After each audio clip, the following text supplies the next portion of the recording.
Hello, everyone, and welcome to this week's edition of the Geeking Out podcast. I am the Athletic Geek, and this is kind of a different podcast than what I normally do on the Wednesday podcast. Um, Usually, I reserve that for a top 10 list or a book discussion or an interview with a wrestler or an artist, but this is a little different. This is kind of more of an extended piece of what you would get on our Just Us Marks live stream. The WWE has adopted a new policy and a new way that they are going about trying to scout talent um, from everywhere in the world, like not just independent wrestling or wherever, everywhere.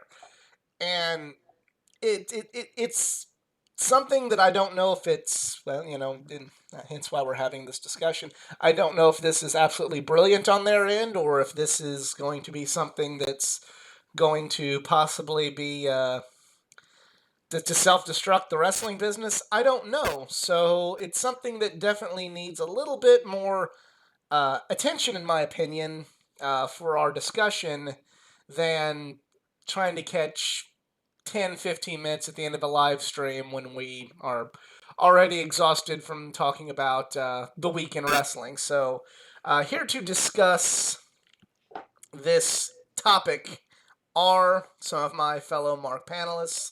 I have CJ from Team All Zero, Yo. and I have EZ with us today. Hello, everyone. And CJ, I'm gonna kind of throw to you right now because you have a better understanding of finance and kind of the business world of professional wrestling slash sports entertainment than the two of us. So, for those of us that may not know here in the chat, or somebody who might be listening to this podcast that may not know, could you please explain what NIL is? Name, image, and likeness is literally what NIL stands for. This is a new thing that college athletes are going by after some images and likenesses were used for video game purposes without monetary compensation, or in normal terms, some people didn't get paid for the use of their look on video games. And that really brought to the attention the fact that college athletes, while they're paid for college and other compensations to their education while they're playing, they're really not compensated for a lot of other things. And we've had this new agreement that will come into play now where college athletes can be compensated not necessarily for their playing, but when they are utilized in video games, when their name, image, or likeness is used for advertising and other things like that. And that we all thought would kind of be the end of it. But WWE, in the truest McMahon fashion, has decided to take their own spin on things. And they're also utilizing the NIL agreements with college athletes, but they can't call it name, image, likeness. They're calling it next in line. They're going to use this as their new recruiting policy. We've all known that NXT, the black and gold, unfortunately failed. Vince McMahon and Bruce Pritchard have been heavily involved in NXT 2.0. They are restructuring. We've seen over the past year, I believe, between the neighborhood of 70 and 80 talents released this year alone. That's to date. We do still have a couple more weeks left, so you never know. We've had several people from the WWE not re-sign negotiations. And it seems to kind of really be noticeable in NXT. And so, we've kind of wondered how they're going to do things going forward. And they came around to this next in line way of doing things on a conference call. Maybell is shocked. Maybell is just shocked. So they Maybell, for kind those of that don't announced know, is one of the many dogs of CJ, or one of the many pets of CJ, I should say. it's basically a zoo in here. Um, so on this conference call, actually, Triple H kind of laid out this new plan, and it looks like he is going to be the one spearheading this. What they're doing is they're using this next in line process. They're recruiting college athletes. They'll be going and they will be paying for name, image, likeness rights for these college athletes, and it's basically pre-signing them to NXT contracts. So they will be, and they have been.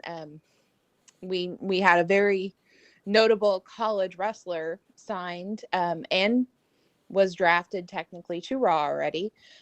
They've had several more college wrestlers signed, some track and field stars, some gymnasts on the men and women's side. And I have a list. There's been several signed, but here again, something we don't normally do on the Wednesday show, but we're dating ourselves a little bit. But here on the recording date, these are 15 new signings they do have. They have, and if I butcher these names, I apologize. Carlos Aviles, a 6'6", 305-pound track and field athlete from Ohio State University. Haley Cavinder of Gilbert, Arizona, 5'6", basketball player from Fresno State University. And Hannah Cavinder, also from Fresno State University. Twins. Twins. AJ What do you Farrar, know? We have Bella Twins 2.0. maybe. Basically. AJ Ferrari, a 6', 200-pound wrestler from Oklahoma State University. Lexi Gordon, a 6' basketball player from Duke University. Aaliyah Hutchins, from Toronto, Canada, 5'5" track Woo! and field athlete from Wake Forest. John Cran from Riverside, California, 7' tall, 400-pound football player from Portland State University. Glenn Logan of Kenner, Louisiana, 6'5", 305-pound football player from LSU, Louisiana State University. Isaac, I apologize, I just no way I'm gonna be able to pronounce this. Oda Doug Benson? Oda Oda Bigskin. Benson. Yeah, he is a 6'4" football player from the University of Alabama. Mason Roll Paris, Tide. Lawrenceburg, Indiana, 275 pounds, 6'2" wrestler from the University of Michigan. Masai Russell, from Maryland, 5'5", track and field athlete from the University of Kentucky. John Seaton of Hillsborough, New Jersey, 6'1", 285-pound football player from Elon University. Joe Spivak, 6', 300-pound football player from Northwestern University. Dalton Wagner, 6'9", 330-pound football player from University of Arkansas. And Riley White, a 5'6" track and field athlete from the University of Alabama. So Roll Tide. you have quite a bit of college athletes, and a lot of them from big time universities. You know, I mean, you have Alabama football players, you have Duke University basketball players here, you have, you know, but you also have a lot of athletes here who, once their collegiate athletics career is over, other than the Olympics, they don't really have a future in athletics per se. There is an NFL, an NBA, a WNBA, and what have you for basketball and football, but if you're a collegiate wrestler or a track and field athlete, other than trying out for the Olympics, there's not really a league you go to continue, your athletic career. So something like the WWE would be probably right up your alley. So already WWE is getting well ahead of the curb as far as putting this into fruition. I don't know. What do you think this means? We'll send this one around the table, but what do you think this means for WWE and the wrestling business as a whole? And CJ, we'll start with you. We're going to start with, okay. So I think we're obviously going to see NXT 2.0 continue in Vince's vision as far as they go. We'll see. I believe that he has this envisioned new age again for Vince of a lot of like Kurt Angles and Brock Lesnar's and the Bobby Lashley's. He likes those guys. And this is, a lot of people are upset about this.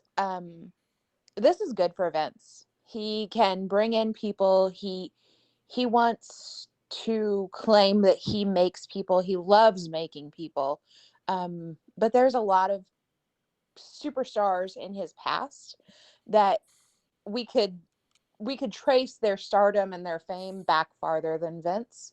And I think that even Hulk Hogan, I'm not trying to even bring up, Hulk Hogan and Randy Savage. but like Hulk Hogan and Randy Savage, arguably two of his biggest stars from the Boom, started out with their dad's territory and in Memphis in the AWA.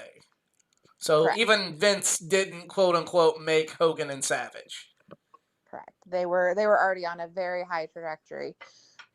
So this is going to give Vince a chance to kind of put his money where his mouth is. He's going to bring in people who are athletically inclined. He's going to teach them how to wrestle, how to give a promo. He's going to teach them everything that they need to know about being a WWE superstar and not a wrestler. Because he keeps getting these little guys that have been trained at the wrestling schools and they don't do things his way. And that's been the real trouble and all of their woes. And this is going to turn it around for him in his mind. Now, for the rest of the world, I think that we're going to see a rebirth of the independent wrestling scene. I know that we have AEW. We have Impact. We had ROH.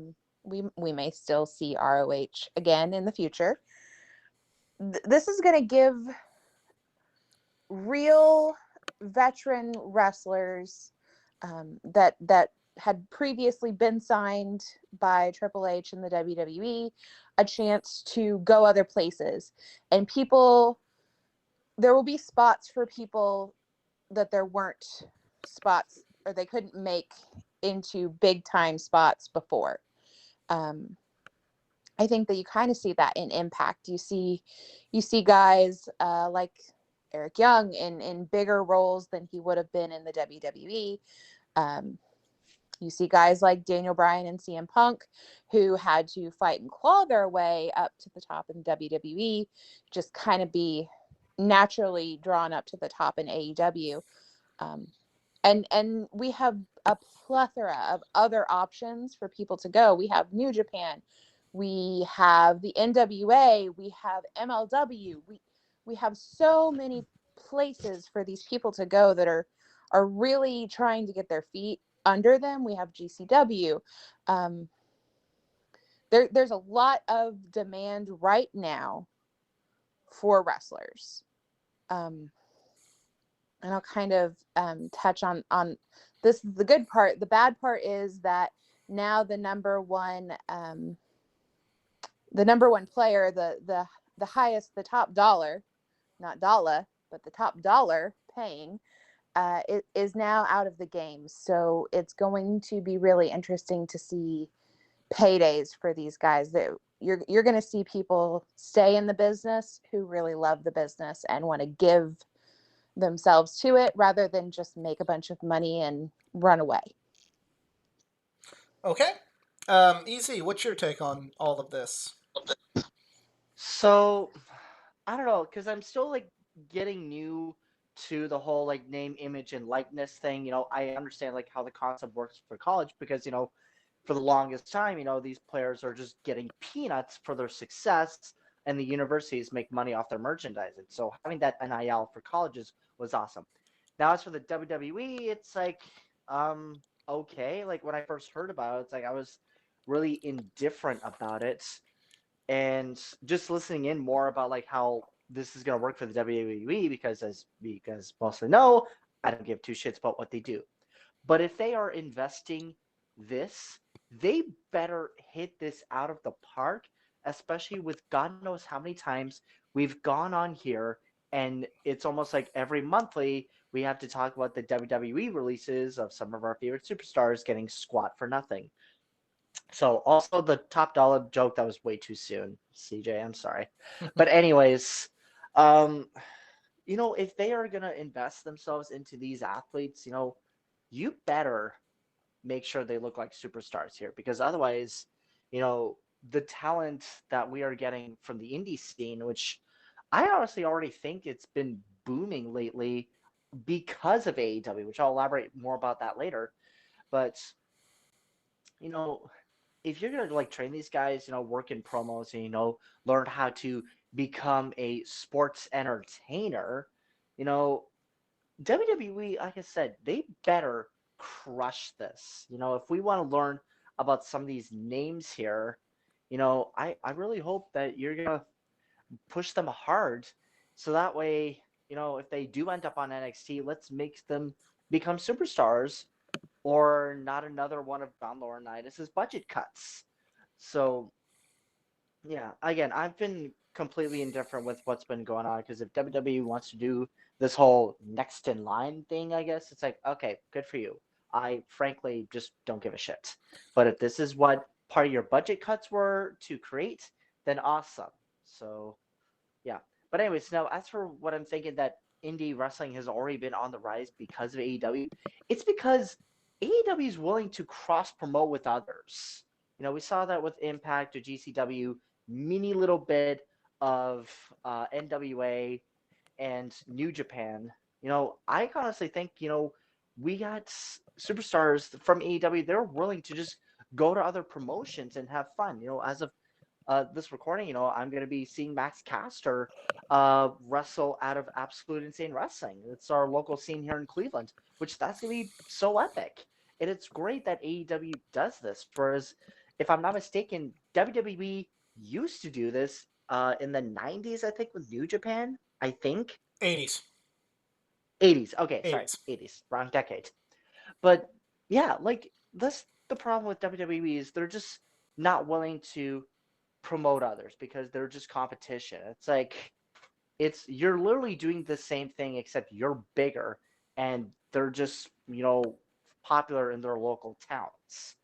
So, but I really do think like come 2022, the indie scene, especially as of right now, the world is not so hot right now, but you know, indie scene is going to make a huge comeback, especially with going into the new year of 2022 that will finally get like the full crowds and everything. And especially for AEW, they've been waiting for that. And hopefully one day we will get our stadium shows or ballparks. And no, not Arthur Ashe Stadium, which wasn't. I'm not saying it wasn't cool, but we can really grow bigger here.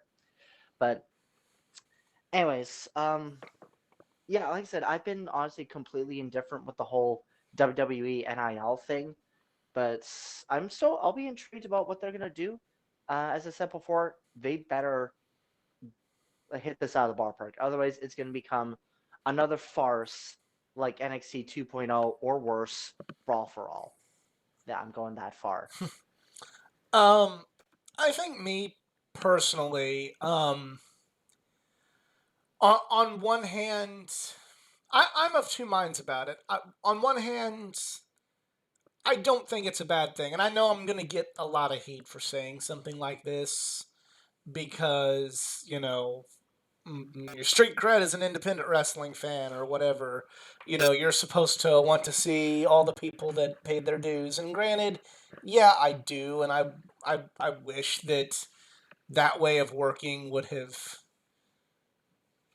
worked better for WWE and the wrestlers. But I can think of one guy. We're talking. We kind of mentioned earlier. Even yeah, Vince didn't technically make Hogan or Savage, but probably one of my all-time favorite wrestlers. Um, he did kind of make, and that's Kurt Angle.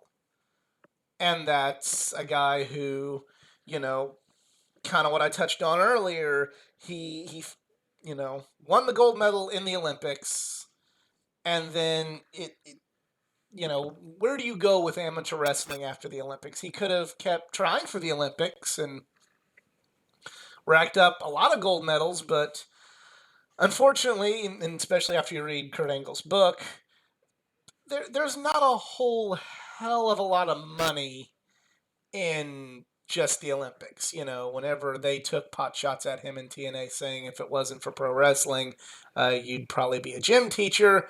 I think Kurt would do a little bit better than teaching gym, but I don't think he'd be making the money that he made in his life without professional wrestling. And I'm sure Kurt will be the first person to tell you that. So, kind of this idea of getting in on the ground floor with these athletes, especially some of these guys that and ladies that don't have a professional sports career in what they had their scholarship for. Your track and field athletes, your amateur wrestlers. I mean, we have Gable Stevenson got drafted who just won a gold medal. And that dude seems charismatic, seems athletic. He's just, getting in on the ground floor with him, you could be looking at the next Kurt Angle. You could be looking at the next guy who's going to be the next big WWE superstar. As far as how this impacts the wrestling world as a whole, I'm significantly less optimistic than the two of you. I think this is going to hurt the wrestling business as a whole. I think this was secretly a trump card for Vince McMahon that is going to still lead to, I don't think he's going to straight up monopolize the wrestling business, but I think now that WWE, Vince McMahon, whatever, has kind of said, all right, y'all, you independent guys, we're done. We're not looking at you anymore. And whenever we get, I mean, it's going to take some years to this, but when we kind of start seeing that, okay, if you're an independent pro wrestler, you're going to hit your ceiling both creatively and financially. You unless you go through AEW, and even still, we don't, because they're not publicly traded company, we don't have AEW's financials and what their contracts are worth in front of us to know how much money these guys are making. You might start seeing a lot of wrestlers retire earlier. I mean, we already see all the time on the independents, hey, I'm calling it a career, it's just not the amount of money that as much as I love wrestling, my body can't handle it, and the amount of money I'm making in this business is not enough to justify the pain. I mean, if it wasn't for AEW, Eddie Kingston was fixing to retire. Nigel McGuinness was the same way. He couldn't. He had health issues that took away his WWE dream, and unfortunately, the money he was making through the independents and in Impact was not enough for him to go. Not enough to make the wrestling business worth it for him. So, what I'm afraid. And the same happened to Corey Graves, right? Corey Graves just kind of had a whole Daniel Bryan deal where they're like, you have a career-ending injury, and then he's just like, okay, but they're like, well, we'll use you, and now he's a lead commentator, and he's good. He's fine. Yeah. Yeah, So it's like Corey he had wrestling for a while. Oh yeah, Then he Corey got had been wrestling was in injured. NXT.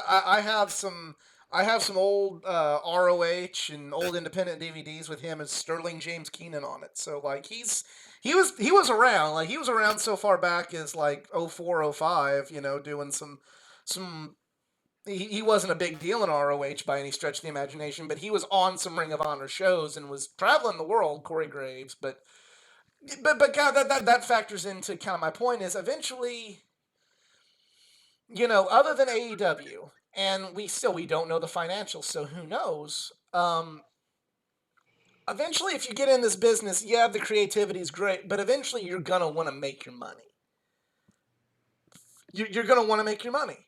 It happened. It's happened with every great success story that I've seen on the independent since I've become aware of independent pro wrestling. AJ Styles has gone to WWE. Um, Bryan Danielson has gone to WWE. Claudio Castagnoli, Tyler Black, Prince Devitt. Everybody has made a run at the WWE because they've been like, okay, yeah, I love the creativity that Ring of Honor or I got in PWG or I got to do at this Fed or that Fed or this, that, and the other. But eventually, they've all made the decision that it's time to make some money, and you know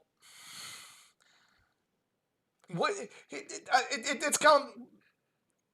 You're still gonna have people want to try and wrestle, but eventually, even down to the lowest common denominator in anything, whenever somebody tries to wrestle, there's still something in the back of their head going, "I want to make the big time." And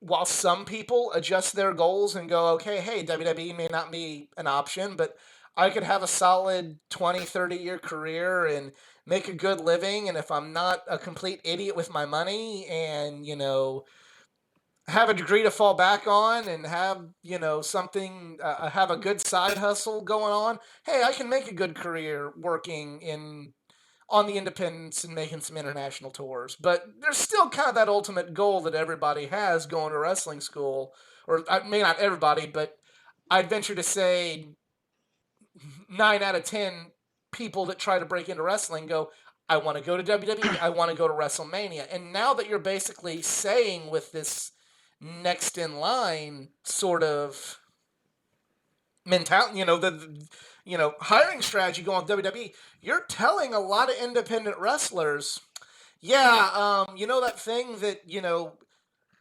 right, wrong, or indifferent got everybody into pro wrestling, never gonna ever, ever, ever, ever happen. It has gone from the slim to none, Hail Mary chance to pretty well zero. So you might start seeing a lot more people go, yeah, I don't know if I really want to do that now. Yeah, maybe this isn't worth it.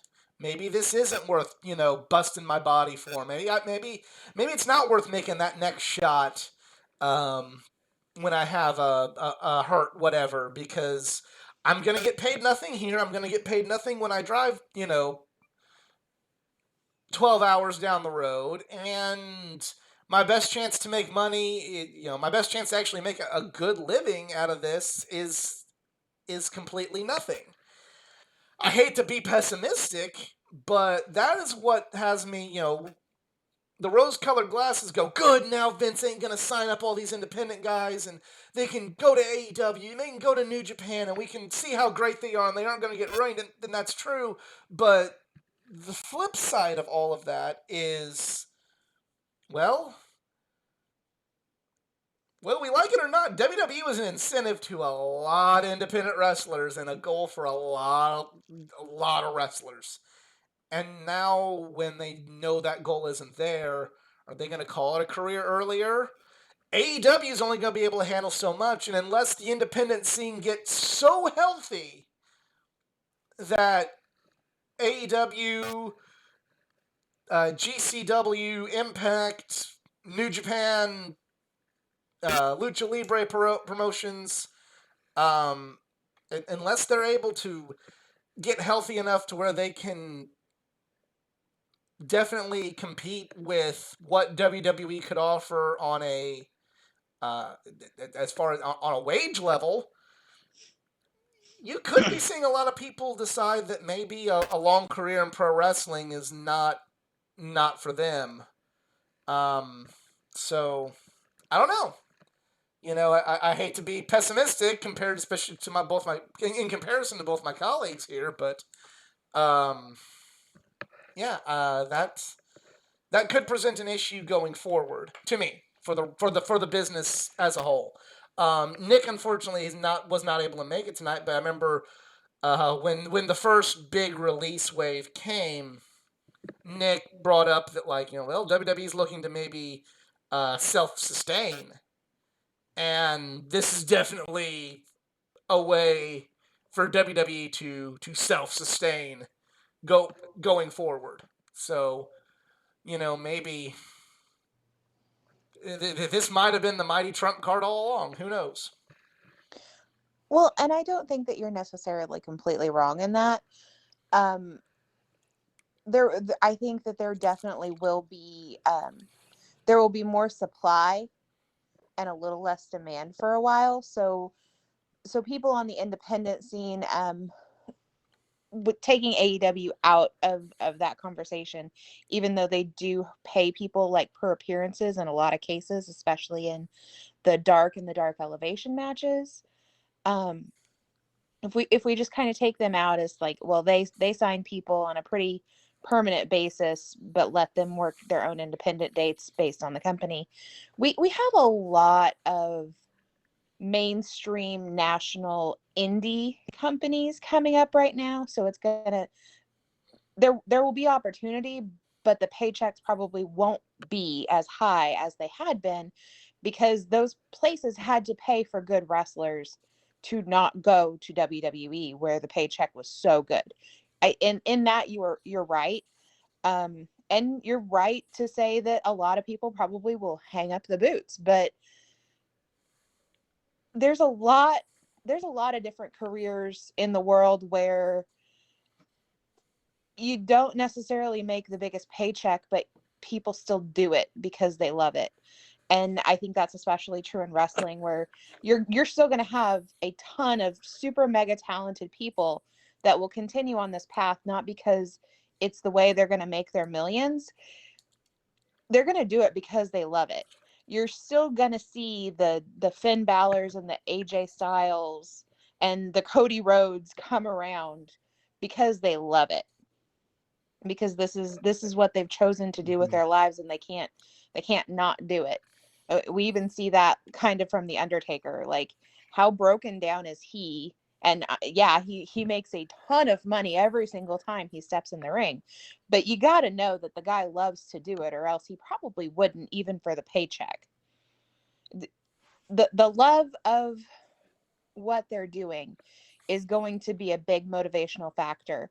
And I think it's going to weed out a lot of the people who wanted just the paycheck. This will no longer be, unless you're a super talented college athlete that does sign with WWE. This is not going to be where you make $1 million easy.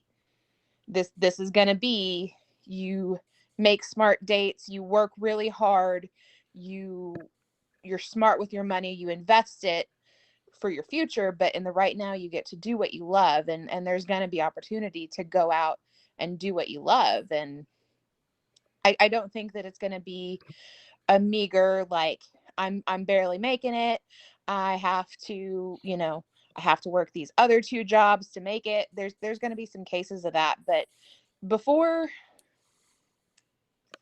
before we got into all this, there was only WWE company. There were two big companies that paid, but before that, we had lots of small promotions kind of working together. I mean, we're going way back. We're going 40, 50 years now, but wrestling would pay enough in those days to make that your solid living wage, and to be able to feed your family on just that alone. And I think that we could see something like that happening again with these smaller, for lack of a better term, indie promotions kind of working together. You see it with the NWA. You were seeing it with Impact and New Japan. They're working together to kind of get people work, and get new matchups, and really get exposure on television with those promotions. Um, and that builds up your smaller indie scenes that don't run TV necessarily, to come out and watch it locally. We do that as much as we can. I think that there will be a revival in that. We also have things that we didn't really have, even as far back as 2002, when WWE became just like the it thing and the only thing, and ROH was the indie promotion. We didn't have streaming services dedicated to wrestling or partially dedicated to wrestling. We didn't have apps and websites completely dedicated to selling merchandise for wrestlers. Technology has come a long, long way, and I think it can come a long way to help independent wrestling too. And it's a whole new world. WWE really hasn't taken this far in a really long time. So I think it's an optimistic thing for someone who really, really, really wanted to be a professional wrestler as a kid to really do what they love. I think that this is a good opportunity. You're not going to get your WrestleMania moment, but this is a good opportunity to break new ground for them. Easy, what do you think? Okay, okay, sorry, I thought I was on mute, but yeah, frankly, if you look back to how professional wrestling has been like 20 years ago, like yeah, CJ like has a point that like we don't have the amazing variety of streaming services that we have, especially Bleacher Report, Fight TV, especially they've been doing a lot of promotion with the indie scenes as well, and even just local television, they'll show something here and there here. But the one thing that honestly that I think can benefit more to people still liking doing professional wrestling is, there's people, they have their own like funding pages, like, the wide variety of beautiful Patreon, which you should support us for doing so. And also just social media has been a huge hit. They're doing like sponsored content, like some of our favorite YouTubers that we watch. This is probably the one main thing that they do, and they get a lot of sponsorship money out of just stuff they promote with. Like the most common ones have been like ExpressVPN, SeatGeek, HelloFresh, all that fun stuff, and Raycons as well. And even they get like donated money from their own fans. So frankly, like I don't see that professional wrestling in a way is gonna die because of WWE's little next in line thing. Like if anything, it's like, okay, cool, you're gonna do your thing, we're gonna do our thing, and the thing is, we're doing it better. So like, but we'll see. Whoever is like, Well, I'm not saying I it's guess gonna. like making this better. I'm not saying Go it's ahead. gonna die. I'm just saying you're gonna see a lot less. It's not gonna feel okay. Like I knew that I had like point 0.0000000000001 chance at making the NFL when I signed up for high school football way back in the day. Mm-hmm. But but there was still kind of like, well, I'm gonna do this because I love it, and you know what? Maybe I'll be good at it, and maybe I will get that. Maybe I will be good enough to get my college paid for, and maybe I won't know until I try it. I'll be good enough to be a professional, and then who knows? And hey, So who knows? no, Maybe and who, I was gonna say, who knows? Maybe you could have ended up being one of the greatest CFL players. There's always that option. but well, that's gonna I kind of. get what you mean. I I'm get what gonna you mean. come back. That'll kind of invest my point a little bit, but it's and that's also some other topic I want to discuss. Ironically, um, but while me and almost everybody from the area I lived in knew that the NFL was not something to put all our eggs in that basket with. Hell, don't even put all our eggs in the basket of getting our education paid for at the next level in the whatever high school sport we're playing. I was playing football, but they're basketball, baseball, etc. We still kind of had that little bit of, well, there's that little bit of hope, and it drove, for lack of a better, it drove a lot of us to want to try it because there was that like there's that little speckle way out there in the distance. It's like, and maybe that'll be it. Maybe one of us will be that. Um, Mm-hmm. and now when you take that away, would a lot of us have still played high school football? Absolutely. But, you know, would other people not be playing high school football, or will they just kind of say after, would they kind of say after like guys like, okay, I'm kind of over this. There's no point in like really destroying my body at the college level with this because I mean the best I can get is the CFL and they don't pay very well, so maybe I should just stop now. You know, hypothetically.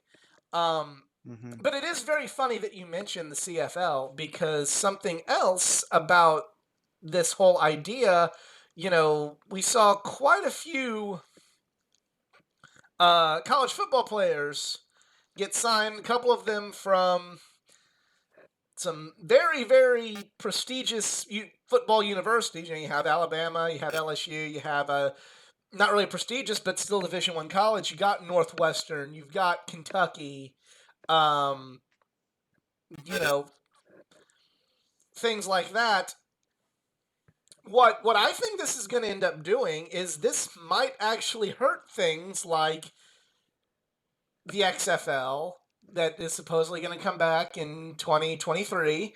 And now we have the USFL The coming next USFL, year. the CFL. That's where this is going to hurt because you know, and you're the Alabama fan, so I don't know who this dude is, but but this the guy whose name I couldn't pronounce, and fair play to Mr. Yeah, Isaac there. he's not football, unfortunately, but It said football on there, is but it? yeah, Oh, okay, never mind. but like let's say I'm sure that the thing is like all these college athletes still have the opportunity to go pursue the NFL. So if this young man decides that he wants to try an NFL career and he ends up being one of the greatest football players of all time, he's great. It's fine. He's good to go. But if he fizzles out or, just doesn't have what it takes to make it as an NFL player, rather you could see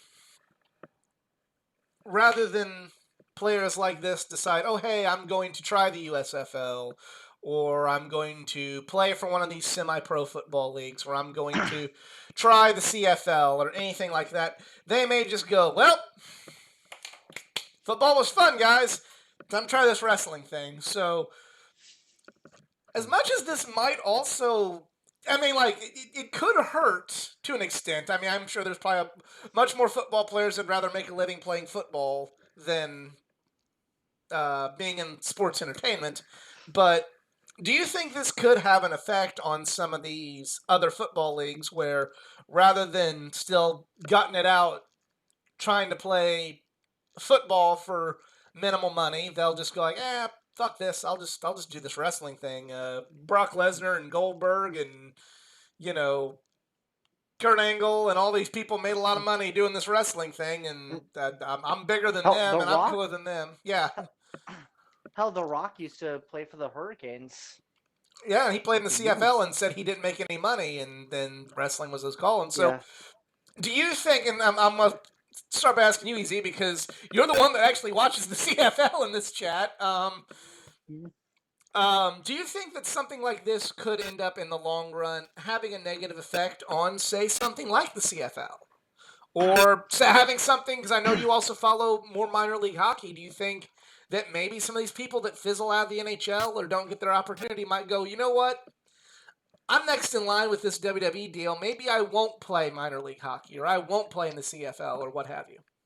That's frankly up to their decision. I can't speak for someone who wants to go on a career path who've either grew up watching WWE or pro wrestling in general and they had a bigger interest in other sports. It's like, if they want to do that, fine. If they want to go to WWE, fine. My only worry is just like what WWE is going to do with the creative control because they have to. I want to make sure that they're comfortable with what they're doing and they're having fun. They're actually like getting pushed out there to know that we know who these guys are. One of those NIL people could become a WWE champ one day, which I really hope that happens.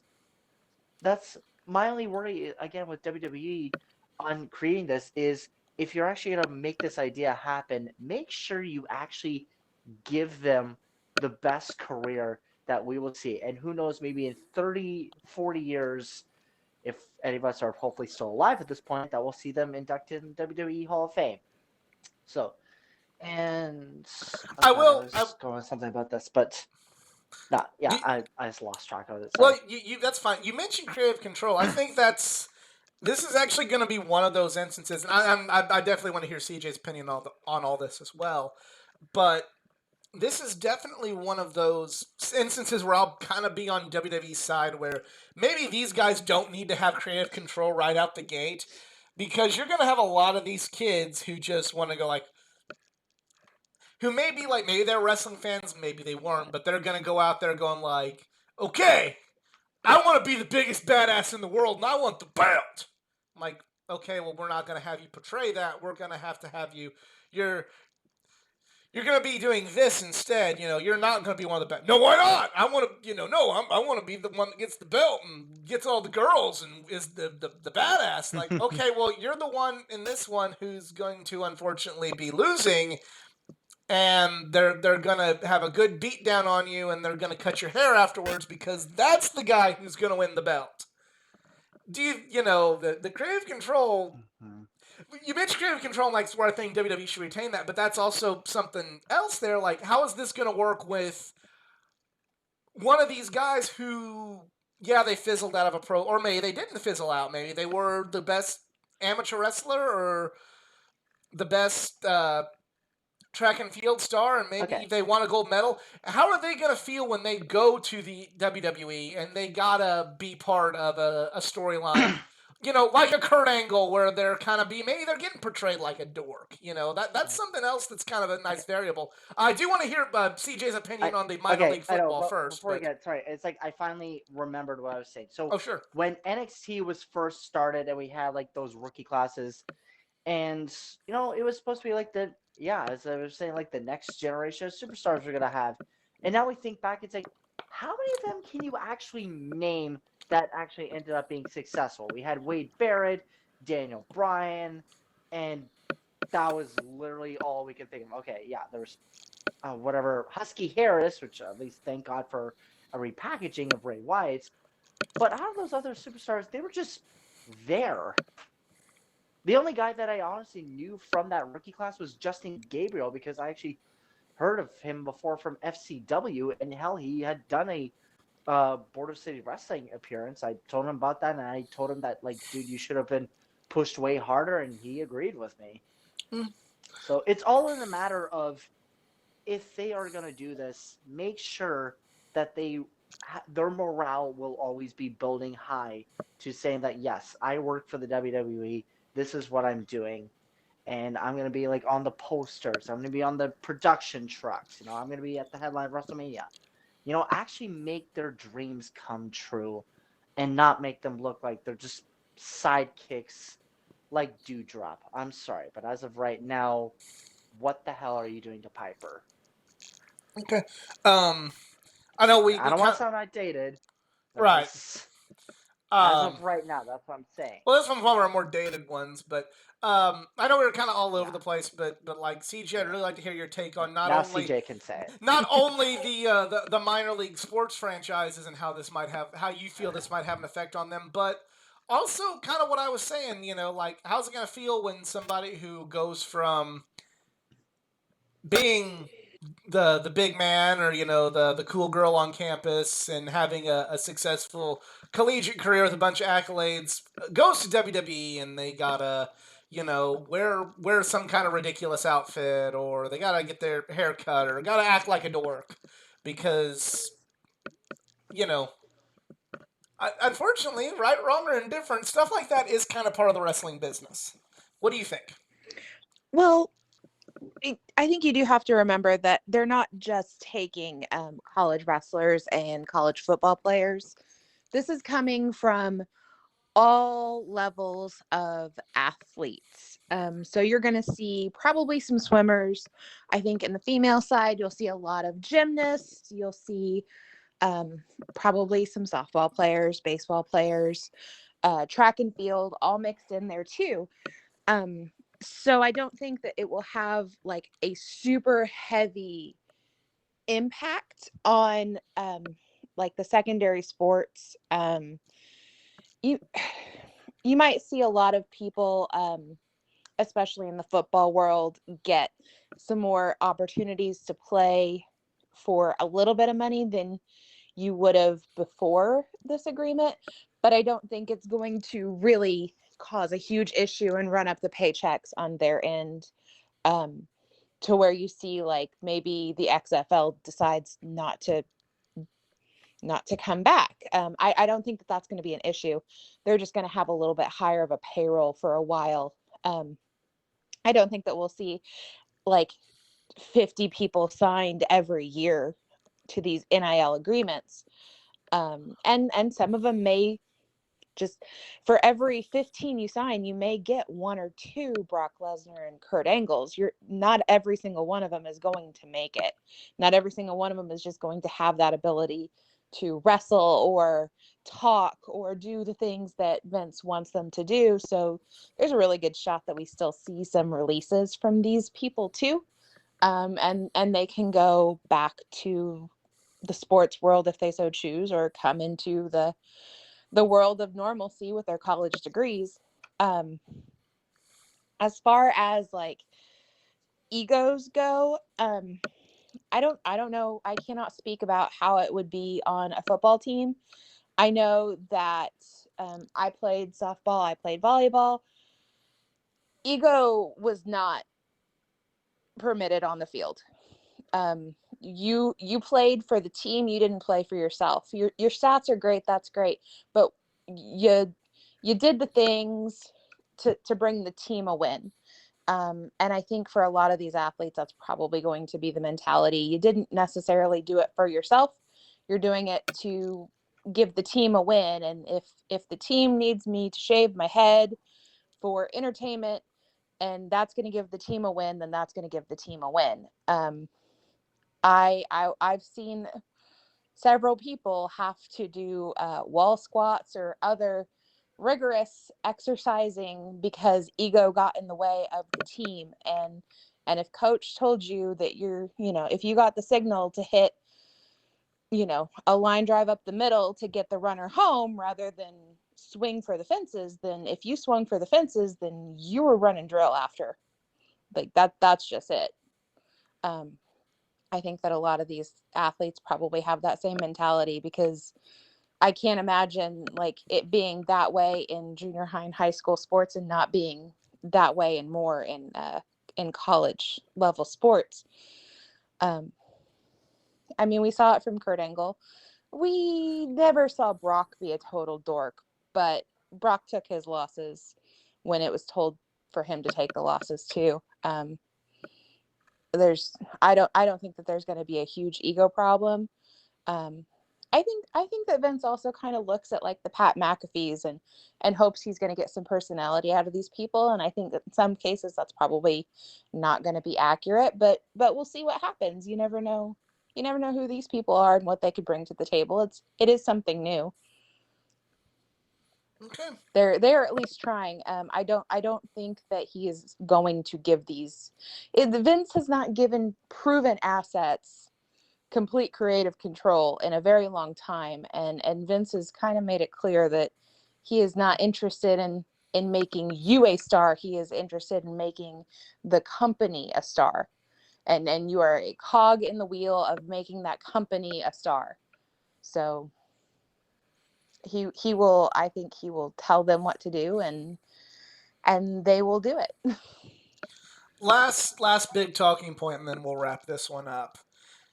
We've the three of us have a lot of eclectic opinions on this idea.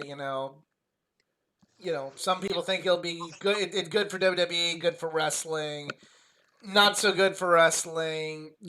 Question mark for the WWE. Whatever. I guess the last talking point is: do you think? Unfortunately, couldn't be here, but it was brought up when Nick brought it up on one of our live streams.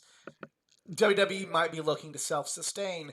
Do you think that this will be completely self-sustainable for the WWE, or do you think eventually they will open up to, okay, hey, let's make that kid from that's on the independents an offer. Let's go after this guy who's a big time guy in New Japan. Oh, this we got some AEW guys contracts coming up, and let's begin that bidding war. Do you think do you think it will eventually get back to that, or do you think that maybe this is the answer and this is how you keep the brand number one always, and you think this will be the formula that works? I'll start with EZ, go to CJ, and then we'll do mine, and we'll wrap this one up. I guess. Sorry if I sound like a broken record, as repeated. Like whatever WWE wants to do with this NIL thing, that's cool. It's just really, I don't want to like sound like I've been a Debbie Downer during this whole episode, but Oh, it's you're like I fine. frankly just have not had 100% interest with what they're doing.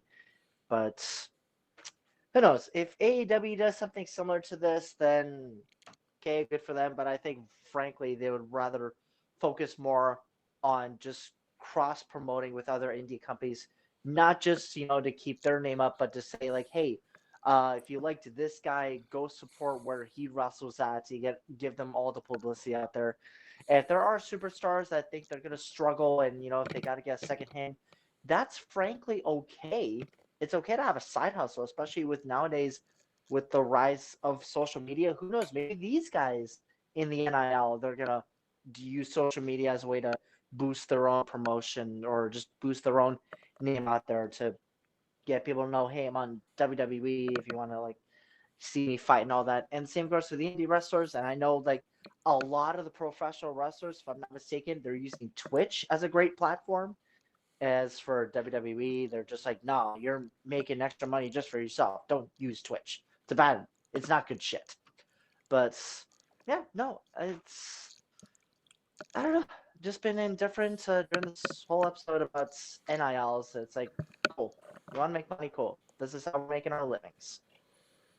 Okay, but do you think that do you think this will work long term for WWE, or do you think they'll eventually go back to Um, trying to get the independent guys again, or and girls? that is, that's really going to depend on how they promote this NIL thing. And it also might be difficult, let's say, if they're trying to promote guys that they've never watched professional wrestling ever, or they've had no interest, and they have this opportunity, like, hey, we want you to be a wrestler for WWE or a sports entertainer or whatever. Again, I don't know what definition they're going to use these days. Um, it, they just got to look like they're committed to making this, because I'm frankly just tired of hearing budget cuts, superstar releases, and yet at the same time we're hearing they're making so much goddamn money where it's like, okay, that's so much goddamn money you could have used for some of these guys that you just had let go. And now you wonder why AEW is suddenly they're signing these guys, because not only do they want to give them a job, but they know how to utilize themselves here. So excuse me. But yeah, we'll see. Would it work in the long term? Again, that's really going to depend on how WWE is going to build their NIL thing. And if it fails, it'll fail. But if it's successful, it's successful. Good for them. Yeah. CJ, what do you think? Well, I will say, all these already all these athletes that have been signed, they've made a point to say like what their Twitter following is, what their Instagram following is. Those numbers mean a lot to WWE, but they will take those followers and they will control everything. That's what WWE does. They are letting some people use the Twitch, but they have to provide a cut back to the company. And they'll probably continue to do so. They want the following just so they get more eyeballs on the product. Um, I think that this could work for them. This could be sustainable for the WWE. Their real problem, we all know, is creative. Maybe we're all just really wrong, and Vince is right, and he knows how to promote a wrestling business. He's done it for decades. And he's made more money than anybody else ever has with it. So maybe we're all wrong. Maybe we're just dumb marks, but uh they're gonna go this. I think they're gonna go this way for the long term, at least for the next couple of years to see how this rides out. This is not going to be something that we're not going to immediately, I don't think, see these people on Raw or SmackDown. They'll start their training while they're still in college. They'll get their payment from that. They'll go to NXT. I don't think that it's going to just all be college athletes. I think that every so often you're going to have a just once in a lifetime kind of superstar come around, or wrestler that they turn into a superstar. They have Braun Breaker right now, who is not a college athlete, but he is a second gen wrestler. Braun Breaker, second gen. was that Rick Steiner's son?